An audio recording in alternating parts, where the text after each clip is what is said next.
মধ্যেই বাজিমাত। শীতের আমেজ পড়তে শুরু করে দিয়েছে আর বাড়িতে আসা শুরু হয়ে গেছে শীতের এই সবজিগুলো। তো নিয়েছি 5 রকমের সবজি আর মশলা বাটায় লাগছে মৌরি, জিরে আর আদা ভালো করে থেতো করে নিয়েছি। তেলে দিয়ে দিলাম হিং, আর তেলের কালারটা ওরকম কেন বলো তো, কারণ ওর মধ্যে নুন হলুদ মাখানো চিংড়ি মাছ আগেই ভেজে রেখেছিলাম।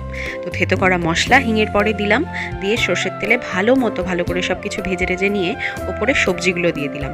একটা বাটিতে নুন হলুদ আর অল্প কাশ্মীরি লঙ্কা গুঁড়ো আর চিনি একসাথে জলে গুলে সেই জলটা সবজির মধ্যে দিয়ে চাপা দিয়ে ভালো করে ফুটতে দিলাম।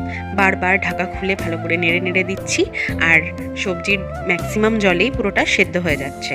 ব্যাস, এরপর দিয়ে দিলাম চিংড়ি আর একটু কাসুরি মেথি। ছেলের জন্য আলাদা করে বাটিতে তুলে রাখলাম, আর আমাদের জন্য ওপর থেকে ছড়িয়ে দিলাম কিছুটা লঙ্কা কুচি। ব্যাস রেডি। শীতের আমেজে সবজি প্রিয় মানুষদের জন্য কিন্তু এটা ভীষণ টেস্টি আর হেলদি একটা তরকারি। তোমরা কারা এভাবে বানাও জানিও কিন্তু।